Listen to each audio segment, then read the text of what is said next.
From Downing Street, this is the ITV Evening News with Mary Nightingale. Good evening from Downing Street, where the UK's new Prime Minister has tonight begun appointing his cabinet. Rishi Sunak has kept in post the Chancellor, Jeremy Hunt, and brought back Suella Braverman as Home Secretary less than a week after she resigned. Mr Sunak promised to fix the mistakes of his predecessor, Liz Truss, whose disastrous mini-budget had worsened the country's cost of living crisis.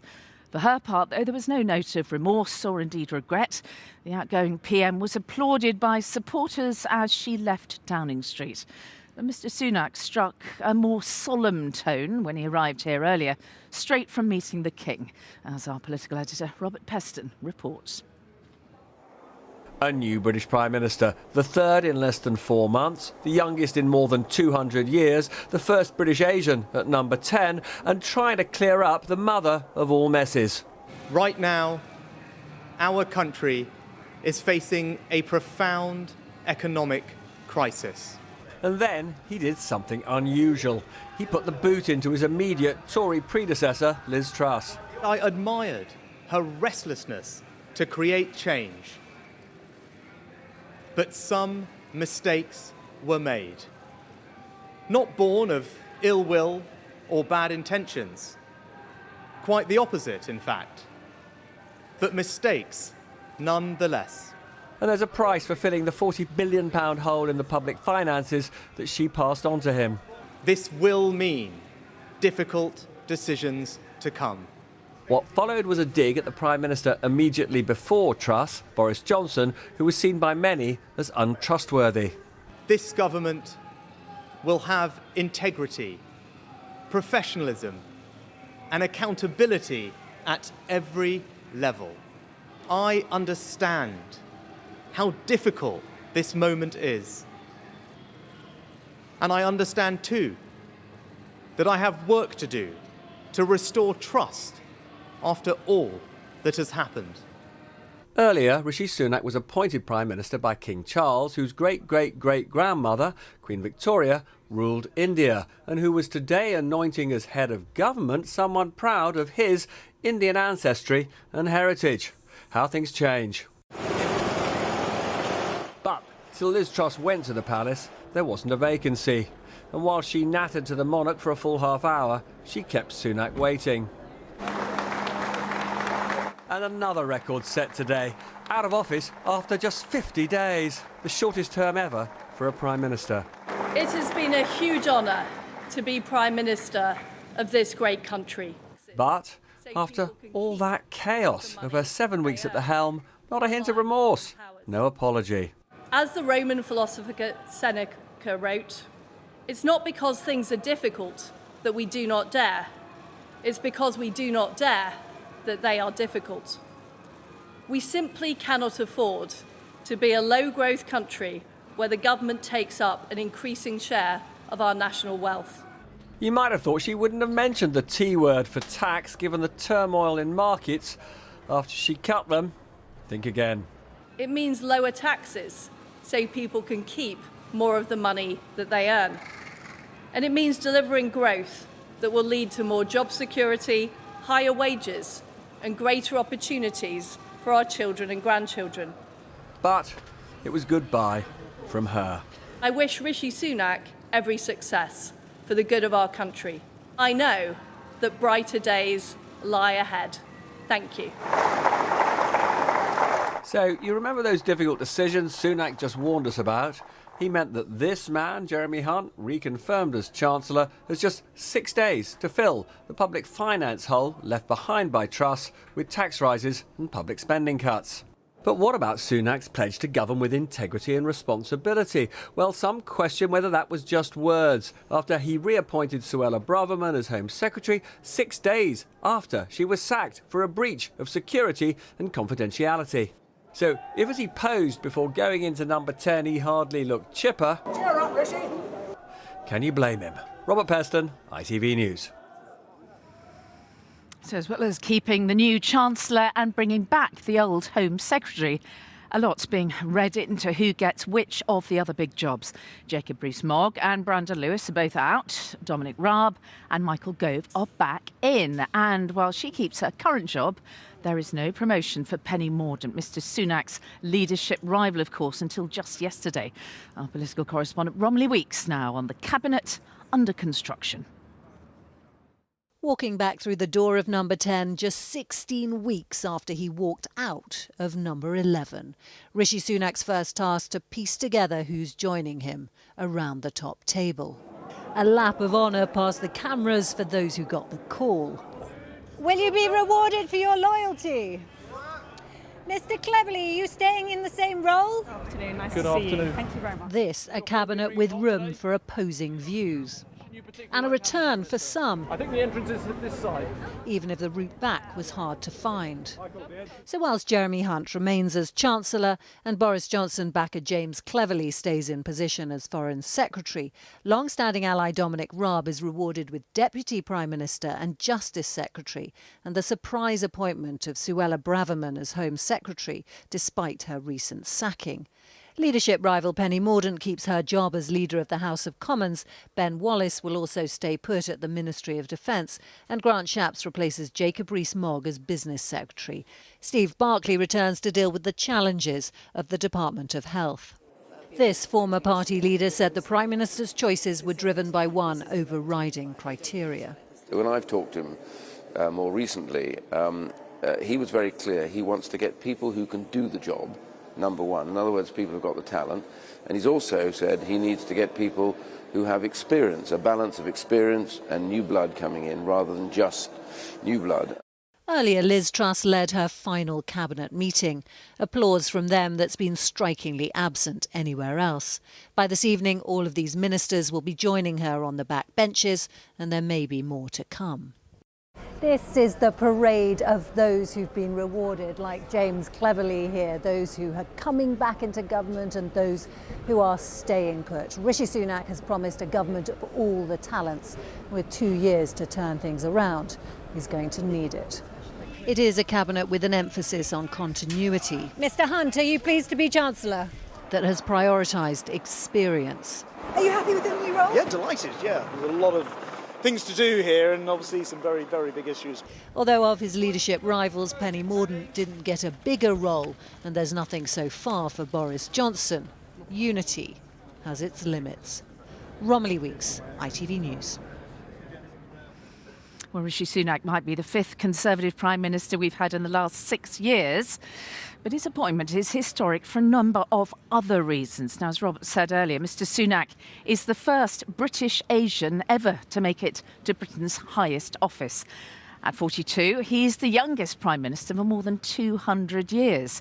And after entering Parliament in 2015, he's gone from MP to PM in just 7 years. That's the fastest such rise for any post-war PM. And Robert is with me now. So here we are, the start of a new regime, if you like. And he went straight in, didn't he, criticising both of his predecessors. I mean, I've never actually seen anything quite like it. They're all in the same party, but he stands just there, addresses the nation and says that, you know, his predecessor Liz Truss made very serious mistakes, caused this economic crisis, which he pledges now to clear up. And then, although he doesn't name Boris Johnson, he says, we've lost trust and I'm going to govern with integrity. And, you know, you've got to have been asleep over the last couple of years to realise that was not, you know, that was a very, very, very clear criticism of Boris Johnson, who, you know, he thought, frankly, was dishonest, which is why he resigned in July. Yeah, well, I mean, it was very straightforward, wasn't it? And also now he's making headlines with his new cabinet. Suella Braverman back in just a week after she was out. So that really is a sort of controversial appointment because 6 days ago she was sacked by Liz Truss. She was Prime Minister 6 days ago, and she was sacked on the advice of the Cabinet Secretary, the most senior civil servant, because Suella Braverman breached security rules, which means that she was in contravention of the Ministerial Code of Conduct. Now, what is really extraordinary about her reappointment is that Rishi Sunak said today, as I just said to you, that he would govern with integrity and insist that ministers take responsibility. But nobody thinks a 6 days on the back bench represents punishment. Why is she back? She's back because the imperative for him is keeping the ERG, Brexit wing of the party, happy. She's their darling. That's why he's brought her back. So on this occasion, he appears to have put the imperative of keeping the party together over that, what he said was, great imperative, integrity and responsibility. I'd say that's a pretty controversial start. Yeah, pragmatism, I guess, isn't it? That's what it's called. Thank you. I'll talk to you later. Let's go to our political correspondent, Carl Dinnan, in the Houses of Parliament. Now, Carl, the sackings all happened where you are this afternoon. Do you think the scale of the upheaval is a surprise? Yeah, that's right, Mary. It has become something of a tradition that when a Prime Minister has to sack a lot of ministers, they do it in the Prime Minister's office here in the House of Commons, just over the other side of the House of Commons chamber from where I'm standing. And that means that those ministers getting sacked don't face the indignity of having to walk past the cameras on their way in or their way out. The notable thing about this reshuffle is that the more things change, the more things stayed the same. So the Chancellor, the Home Secretary, the Foreign Secretary, Defence Secretary, Health Secretary, Deputy Prime Minister, all those jobs either stayed with the people who had them or went to people who have done those jobs very, very recently. As we've been hearing, of course, the most controversial one was the decision to reappoint Suella Braverman as Home Secretary. Labour have already attacked Rishi Sunak for talking about integrity this morning, then appointing a Home Secretary who just 6 days ago was fired for breaking the ministerial code this afternoon. She is also to the right, considerably, of even Liz Truss. So that was clearly a move to try and keep unity within the party. There are also high-profile Boris Johnson backers like James Cleverly and indeed Nadine Zahawi in Rishi Sunak's cabinet, and Penny Mordaunt herself, the other leadership challenger. She got her old job back. There had been speculation she might become Foreign Secretary and not just stay as leader of the House, and her keeping her in the same job has been interpreted as a snub for her maybe staying in the leadership race a bit too long. But this really does have the feel of Rishi Sunak getting the old band back together again. The question is, will it be seen as stable or will it be seen as a bit stale? Carl Dinnan in the Houses of Parliament, thank you. Let's go straight now to our economics editor, Joel Hills, who's at the Treasury tonight. Now, Joel, Jeremy Hunt remains Chancellor, and the budget is still, as far as we know, scheduled for next Monday. What indications, if any, have we got so far about Mr. Sunak's economic strategy?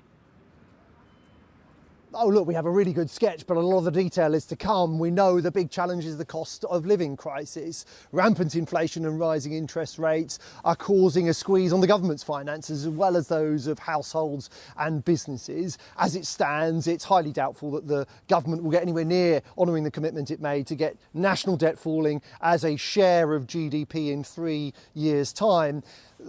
About £30 billion at least needs to be found from somewhere. So next Monday, Mary, we'll see Jeremy Hunt increasing taxes, cutting public spending, while at the same time trying to protect vital public services, protect the vulnerable in society and protect economic growth. And he'll be doing all of that without frightening the markets.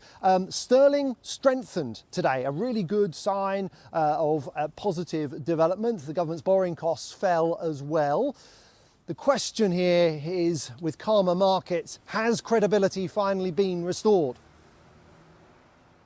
It has been mostly restored. It has been also helped by good luck that global markets have calmed down. I say mostly, but we should not forget that there's been real damage. There are people who couldn't buy their homes. There are first-time buyers that are still locked out of the mortgage market. So while the numbers have been restored, we haven't restored yet, we haven't counted yet the damage that has been created in this month of unthinkable developments for a G7 economy. Rishi Sunak spoke today of bringing compassion to the challenges we face. He also spoke, though, about the limits of what the government could afford to do. The message here is absolutely clear. The economic shocks of the pandemic and the war in the Ukraine have made us poorer as a nation, and that's something we simply have to accept. Joel Hill's outside the Treasury, thank you. Now, speaking here in Downing Street a little bit earlier today, the new Prime Minister warned of, as Joel said, the profound economic crisis that the country faces. But the personal impact is hitting households hard, as new figures out today made all too clear. The Office for National Statistics found that 45% of people are struggling to pay their energy bills. 39% are finding it hard to afford their rent. And 23% of homeowners have difficulty paying their mortgage. There are no such issues for the new incumbent of number 10 behind me. He is arguably Britain's richest Prime Minister on record. So his arrival has been met with some suspicion among those reliant on community support, as Sangeeta Lal heard in Bassett Law today. Right now, our country is facing a profound economic crisis. This will mean difficult decisions to come. I fully appreciate how hard things are. I just wish he would come down. It would be good to have him here, actually. Come and meet the people that we're trying to support. how people are struggling. Like these pensioners who say they daren't put their heating on, getting a discounted hot meal to help cope with the cold. They say they can't understand how Rishi Sunak can truly know how it feels to need support like this. I just hope that he realises that he's all right because he's got plenty of money and we're all on pension. So we have to be more and more careful these days. I just despair. Really, I do.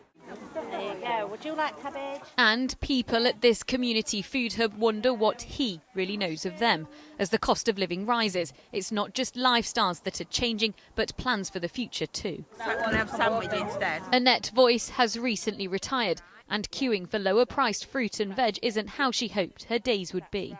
Aren't they meant to be, when you retire, the glory years or whatever the time of your life? You know, I wanted to be able to say we could just go out somewhere and go in a coffee shop and whatever, but It's normal things. Exactly, because electric and everything's going up.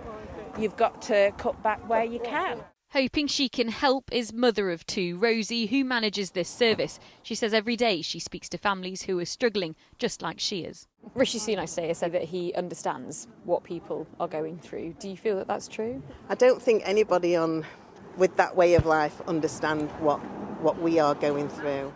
Is it hard protecting your children from that as well? I know that you're here today with them. Is it hard protecting them from feeling the knock-on effects of that? Yes, it is, because you try to hide that. You don't want your children to see that you're struggling. One that these friends are now having to adjust to. They've seen many prime ministers come and go, just never like this. Do you think Rishi will make some better decisions, or? Hopefully. Yeah, he's made many worse. Well, today he's promised to make things better, to fix the mistakes of his predecessor. Now he just has to prove it. Sangeeta Lal, ITV News, Worksop. World leaders have been quick to congratulate the new Prime Minister. The US President, Joe Biden, said Britain's first Hindu leader was a groundbreaking milestone. But he did actually stumble on Rishi Sunak's name. Our correspondent Robert Moore is in Washington tonight. So, Robert, the US-UK relationship always draws, doesn't it, particular focus?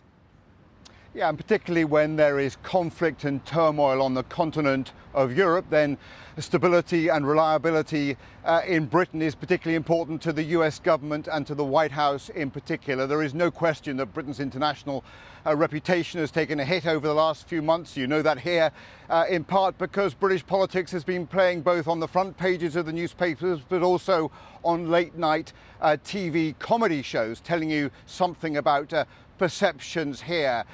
Both the President and his spokeswoman have warmly congratulated the new Prime Minister, although it must be said they also struggled to pronounce his name. And whether it's the United Kingdom or just today, we've got news that Rishi Sunak is now the Prime Minister. Pretty astounding. A groundbreaking milestone, and it matters. It matters. But President Biden looks forward to speaking with Minister Sunak in the upcoming days and an end to our continued close cooperation with the United Kingdom.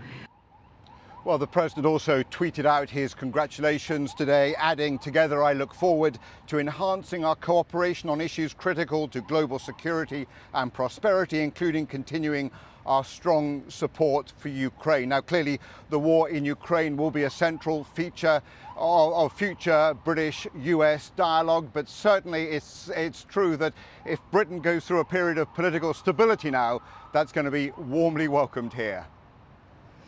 More in Washington, thank you. Challenges abroad for the new Prime Minister, but at home, one issue dominating the agenda. We'll have more coverage on the cost of living crisis later in the programme. New figures have revealed the soaring cost of food, tea, bread, chips and biscuits, all becoming less affordable. You go to the cheaper brands so that, you can make your money, stretch a bit further. Also ahead, a family's heartbreak and anger as a man is found guilty of murdering 86-year-old Frida Walker. He's never had a bad bone in the body, and that thing did this. And the latest on the police manhunt as 2 people are shot dead in East London. All those stories and more coming up after the break. Join me then.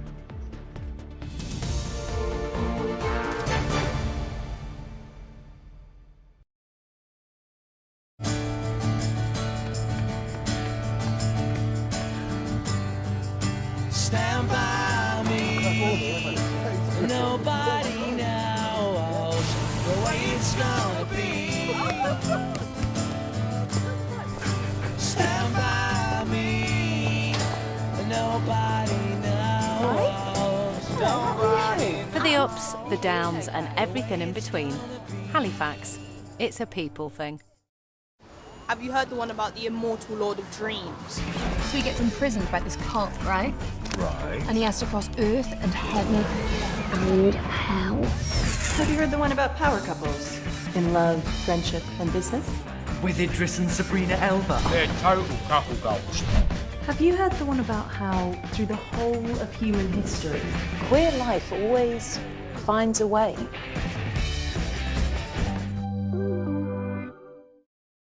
Can it be true? Irresistible pizza at an irresistible 50% off. Domino.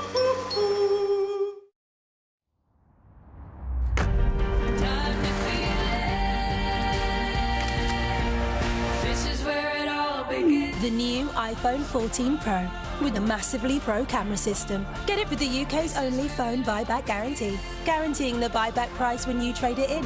Only at Vodafone. Leaving a gift in your will to Cancer Research UK is a pledge that helps fund a third of our work, like vital research that creates moments like this. There is nothing there. This cancer has melted away with chemotherapy, okay? That's good news. Thousands have made their pledge. Join them and help us to beat cancer for future generations. It's amazing. And together, we will beat cancer. Oh my days. Look at the body on that. It's rude to ignore people, Wait, you know. that's not okay. What? Enough. Oh, it's not funny. We can call out our mates for harassing women. Just show me the messages. Give me the phone. Enough. We can let victims of coercive control know that support is available. You're okay. Don't touch me, I don't want to. Enough. We can help to report sexual assault. There are many ways you can safely tackle violence against women and girls. Hello, we're ITV Win, and we love making winners. Big ones, little ones, all around the UK. Winning cars, holiday homes, cash. Winning 5,000 times a week. Winning over £8 million in prizes in the last 12 months alone. Winning free-to-enter prize draws. Winning every Wednesday. Making every entry count with multiple chances to win. The more you win, the happier we are. So why not get involved? Search ITV Win now. And don't just sit there, win there. My mama told me, she said, son, don't live in a place where love won't grow. It's hard on a woman to love her man when he can't reach his destination. confident. The new Volkswagen T-Roc, also available as a cabriolet.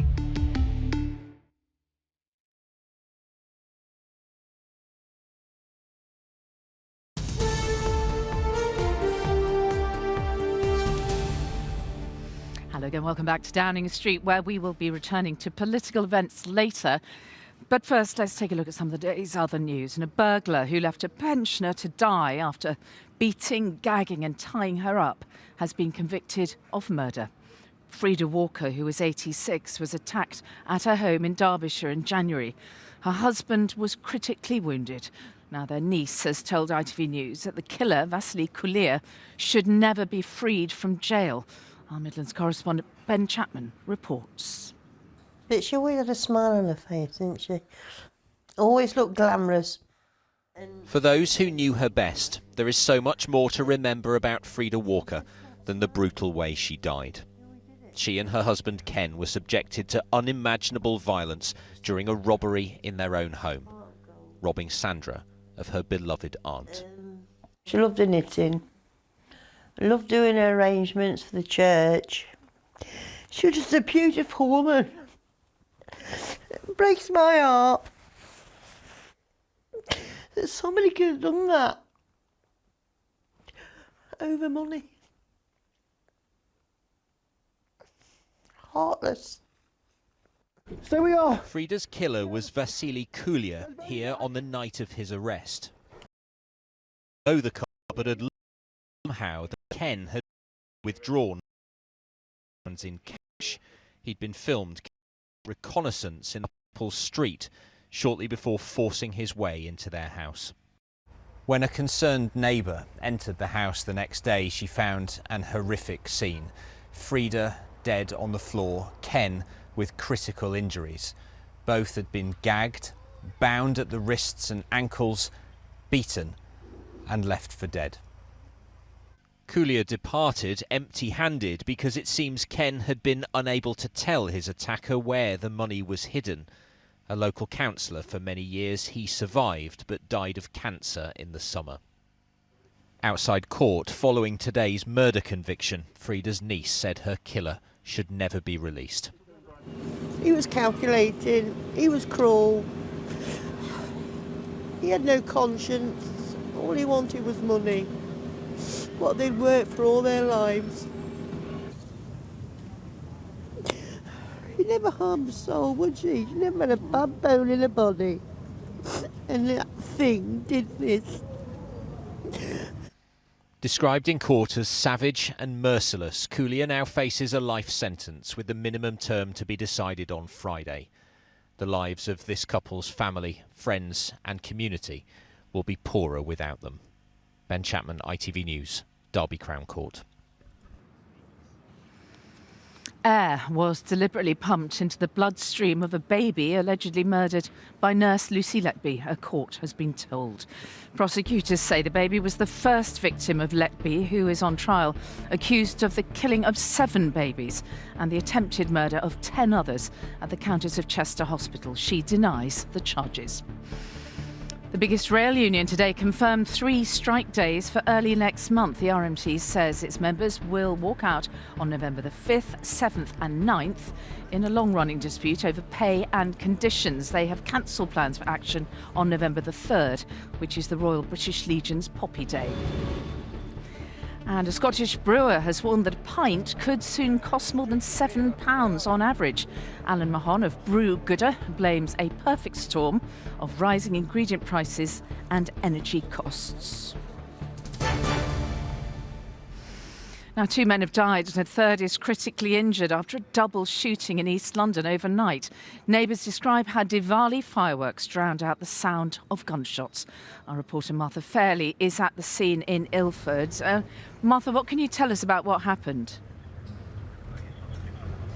Well, police were called here at about midnight after reports of a fight and shots fired on this street in Ilford. When officers arrived, they found 3 men with gunshot wounds inside a property. Now, 2 men, a 23-year-old and a 30-year-old, died at the scene, and a third man, who is also 30, is said to be in a critical condition. Forensic officers have been at a number of crime scenes, including at the house here, but also nearby Ronnie Lane, where a vehicle linked with the shooting was recovered. And one neighbour, Shamina Ahmed, who spoke to us earlier, said that she'd heard something going on, but didn't realise shots had been fired because Diwali fireworks had been going off at the time. My niece dropped me, and around say about 12:15, I heard screams and shouting just below where I stay. So I said, I popped up, I saw through my window and I saw kids running around. There's so much shouting, male voice shouting. So then I just ignored a bit because there were fireworks going around, so couldn't hear very clearly. After say about an hour. Well, so far no arrests have been made, and the men who have been shot have not been identified. There has been a lot of criticism from local people that crime rates and violence have gone up in the area. In response, the police have said they will be putting on a number of extra patrols over the next few days. OK, Martha Fairley in Ilford in East London, thank you. So good evening. If you're just joining us here on ITV on the day the country gets another new Prime Minister, the third in less than 2 months. Rishi Sunak met the King this morning and was formally asked to form a government. He returned here to Downing Street to make his first prime ministerial speech, saying mistakes had been made under Liz Truss and that he wanted to unite the country. Mr Sunak has spent the afternoon... Hard things are. And I understand too that I have work to do to restore trust after all that has happened. All I can say is that I am not daunted. I know the high office I have accepted, and I hope to live up to its demands. Rishi Sunak speaking just behind me earlier on today, and he spent the afternoon here selecting his new cabinet. And Robert's still with me, so what's the latest? Who's in, and is he going to be able to unite the party, do you think? Well, it's going to be hard. I mean, I would just like to reiterate that the most important appointment was actually a reappointment. It was Jeremy Hunt as Chancellor. Why does that matter? It's because he is working on a programme of £40 billion worth of both public spending cuts and tax rises. We'll get the details of that next Monday. Not going to be popular. It's not going to be easy for the new incumbent. It's not going to be easy for any of us either, to be absolutely clear. A combination of tax rises and public services under pressure. Other big appointments, Michael Gove actually back to levelling up where he was before he was effectively sacked by Boris Johnson for telling Boris Johnson that he had to go. And that's important because Liz Truss didn't really believe in levelling up. It was an absolute cornerstone of the Tories' last election. And so what it means is that Rishi Sunak is committed to narrowing that gap between rich and poor, narrowing that gap between poorer communities and richer communities, particularly richer communities like London and the South East. So it is now again a priority. I think the other thing which is quite striking, and this is where he's took a risk, 3 of Boris Johnson's closest allies, Jacob Rees-Mogg, Jake Berry, Kit Malthouse, all sacked, all on the backbenches. There's a lot of bitterness still in the party about the way that Rishi Sunak forced Boris Johnson out the door. So if he wants unity, he's going about it in quite a strong-armed way, shall we say. Yeah. Robert, thank you. Well, let's get a reaction now from some of the Tory MPs. Mr Sunak is trying to unite, as Robert said. Our political correspondent, Carl Dinnan, is in the House of Commons. Carl. That's right, Penny. A reshuffle notable for how much things changed and yet how much things also stayed the same. I'm joined now by a Rishi Sunak supporter, Simon Hoare, MP for North Dorset and also chairman of the Northern Ireland Select Committee.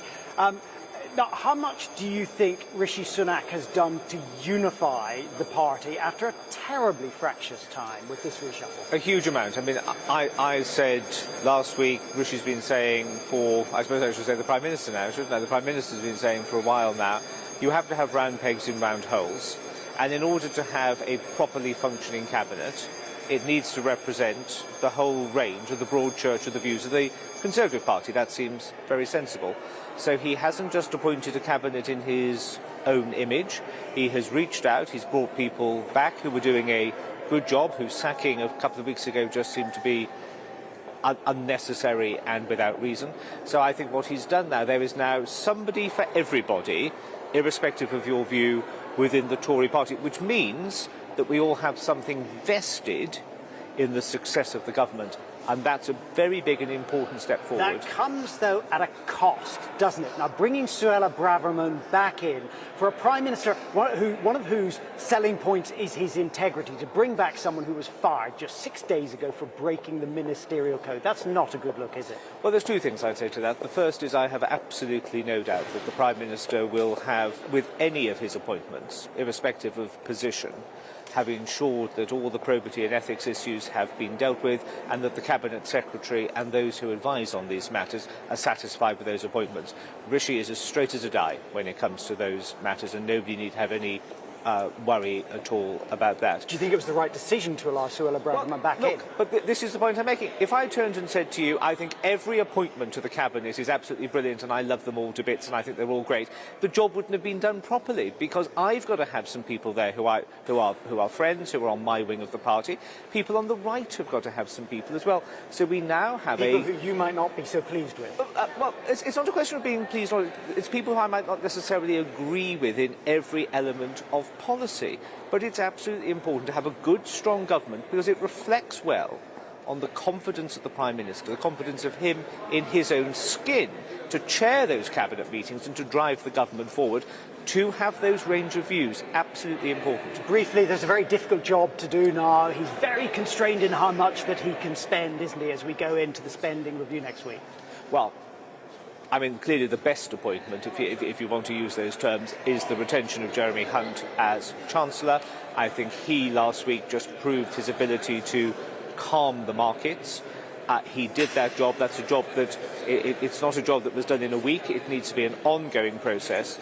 The markets and those who follow these issues and are interested in these issues now have every confidence that there's a grown-up delivering stability and confidence to the markets, which of course then leads to stability and confidence in business, which then increases the tax take, which means that we can then deliver the funding to those vital public services that my constituents and others rely upon. So that is a good news story as well. So the recovery for your party starts here. So we start building back, step by step, brick by brick, inch by inch. But it's a job that can be done, and never say never in politics. Simon Hoare, thank you very much. Thank you for joining us. There you go, Mary. Something for all parts of the Tory party in this reshuffle. The question now, of course, will be how well they can hold together and agree on a common purpose. All right, Carl Dinnan in Parliament, thank you.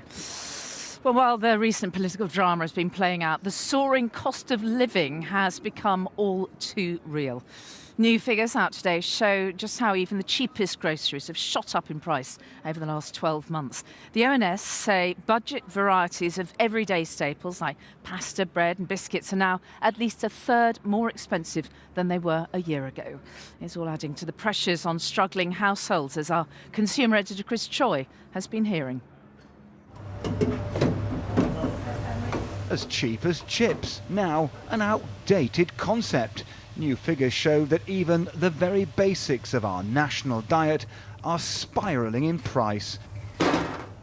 And in this Birmingham cafe, we met Brenda Jones. Like so many others, she's struggling to keep up with what the cost of living is dishing out. Every time you go to the shop, something's gone up, you know, or nearly everything really. And you go to the cheaper brands, so that, you know, you can make your money, well, stretch a bit further, like, you know. But today, official figures show even the cheapest groceries are up over the last 12 months. The lowest priced vegetable oil has gone up over £1 a litre to £2.58. Chips up 38p to £1.37. And basic tea up 30p to 97p. Overall, a basket of 30 supermarket basics is up 17%. Pasta up 23p to 61, bread up 18p to 66p, and The cheapest coffee up 24p to £1.55. And of course, week after week, this all adds up. Ingredients made from cereals or cooking oils are hit by the war in Ukraine. We see some things, for example, cooking oil and pasta, going up year on year by 2/3 and almost by 50% in the last 3 months. Many shoppers are shifting to own brands, but there's growing pressure on supermarkets to do more. When it reaches the stage that even the cheapest food isn't cheap anymore, we know we've got a problem. Is there something that supermarkets can do? Supermarkets really need to step up to the plate for their consumers, and that means getting these budget essential items into the stores where people actually need them, and spend some of their promotion and marketing budget on these essential, affordable, healthy food. Even when you opt for the very cheapest shopping, there's no escape from rising costs. On little labels, there are ever bigger prices. Chris Choi, ITV News. And there are more details of the rising prices, plus practical tips and advice if you are worried about bills. And that's on our dedicated website, itv.com/cost of living. Now, a veteran LGBT campaigner says he was arrested after staging the first ever LGBT protest in Qatar. Peter Tatchell said he wanted to shine a light on the country's human rights abuses ahead of it hosting the World Cup. The 70-year-old claims he was subjected to interrogation and detained for 49 minutes. The Qatari government has denied that anybody was arrested. And the sportswear brand Adidas has cut ties with the rapper formerly known as Kanye West. The clothing giant put its lucrative sneaker deal with Ye under review following anti-Semitic remarks made by the rapper on social media. Adidas called Ye's comments unacceptable, hateful and dangerous. Now, James Corden, the British entertainer, has admitted being ungracious to waiting staff in New York. Controversy over his behaviour led to him being banned from an upmarket restaurant. But speaking on his US late-night TV show, he said he deeply regretted his sarcastic and rude comment. Our entertainment reporter Rishi Sunak has more. There were stories about me being banned from a restaurant. To millions of viewers, he's the nice guy of late-night American TV. All right, anyone here got a question? But James Corden's been called out for being, well, not very nice. I made a sarcastic, rude comment, right, about cooking it myself, and it is a comment I deeply regret. The British-born star confessed to being snippy with waiters at a fancy New York restaurant called Balthazar. The restaurant's owner, Keith McNally, shamed Corden on Instagram, saying he's a hugely gifted comedian, but a tiny cretin of a man, the most abusive customer to his servers in 25 years. McNally referenced 2 separate occasions where the Carpool Karaoke creator had been nasty to staff and banned him from the restaurant. But after James phoned and apologised, the restaurateur said he believes in second chances and that all is forgiven. It was an unnecessary comment. It was ungracious to the server. James said it was never his intention to offend staff, but today at Balthazar's sister restaurant on this side of the Atlantic, diners questioned the entertainer's etiquette. So I was shocked to hear that that's how he behaved, and I think sometimes it just goes to show that some celebrities can just get, ahead of themselves. The people here or in other parts of the world might have a lesser view of him because of it, but I'm not so sure in America, to be honest. Extremely disrespectful and rude, because I think even if you're a celebrity, you have to be nice to the waiters. I can go there and apologise in person. On the show, Corden's used to sarcasm and jokes, bringing waves of laughter. But his words to waiters caused upset, forcing him to say sorry. Rishi Sunak, ITV News. Still to come on the ITV Evening News, our political editor Robert Peston is going to be joining me again to reflect on another huge day in British politics. You might even say it was astronomic. Indeed, this was the sun at the moment power was being handed over this morning. The UK's only visible solar eclipse this year. We will have some of the best pictures of that, as well as a full weather forecast after a short break, so do stay with us.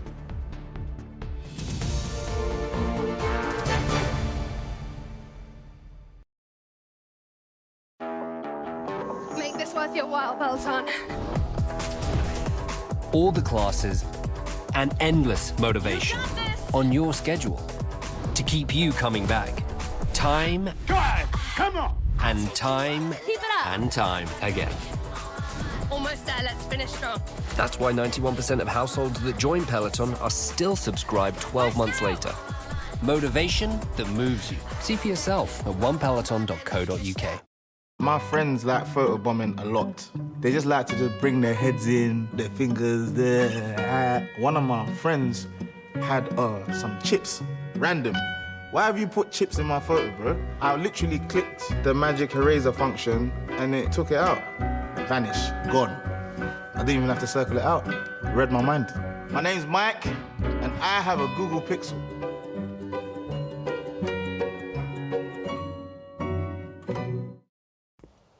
Say hello to Go.Compare, the new way to compare prices on insurance, credit cards and more. So, if you're looking for the right deal on your pet insurance, looking to switch your home insurance, or searching for car insurance with £250 free excess cover, remember Go.Compare. One click and you're there. Go.Compare!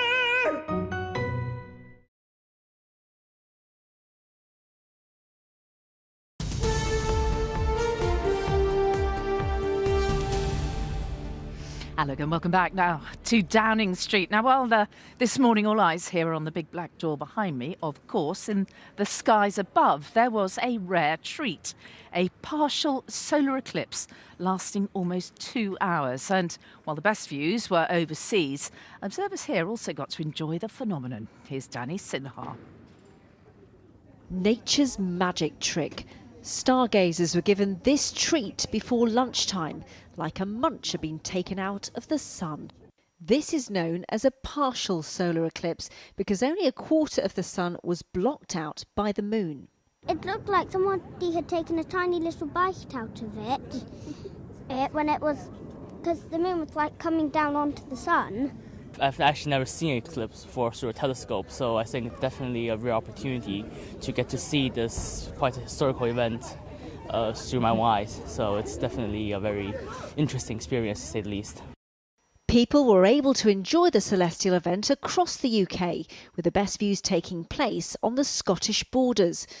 But that wow moment was also captured in Norfolk, Northumberland and West Yorkshire. It is absolutely feeling, I think, like a child in a toy store or a candy store. It's just kind of incredible to just see something that, again, it is nature, but it doesn't happen that often, and especially if you live somewhere with cloudy weather, that doesn't help because sometimes even if something is happening, you might actually miss it. So it is wonderful that we have clear skies today.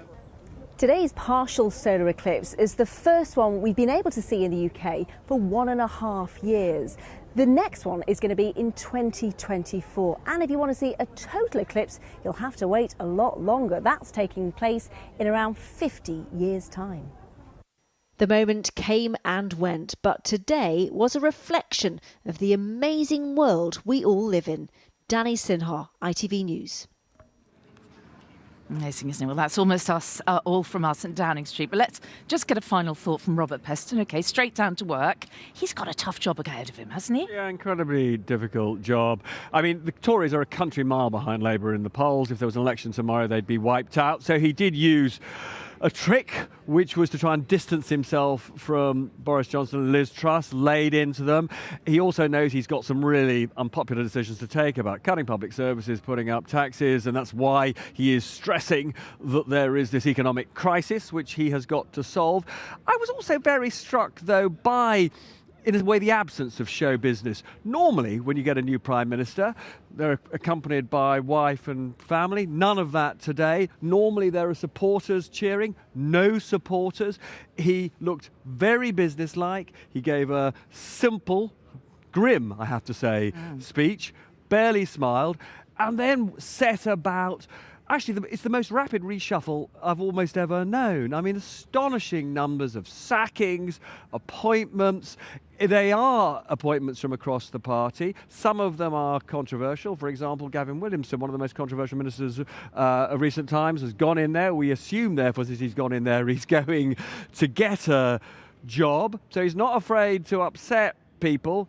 At 10 o'clock, I will give my final assessment of whether this is a good or bad cabinet. All right, look forward to that. Robert, thanks for your time today. And that is all from us on a historic day at Westminster when the country's shortest-serving Prime Minister handed over to the youngest to take office in modern times.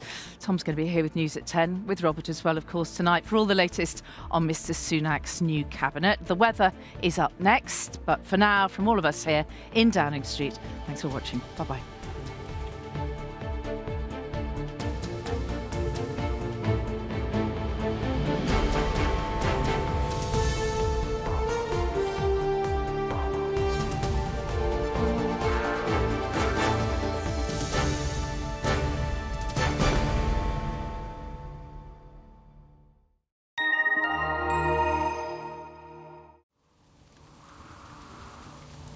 A chilly start will give way to some welcome warmth later on in the day. Heinz Soup of the Day sponsors ITV National Weather. Good evening to you. Staying blustery as the week wears on. Those winds picking up a touch in the next few days. A good deal of cloud with rain moving on in the next few hours and all the while staying mild for this point in the autumn. We've got blustery wet weather working its way in from the mid-Atlantic, and in that southwesterly airflow we draw in relatively warm air from the western side of Europe, so temperatures doing remarkably well given the time of year. We could see close to 20, 21 degrees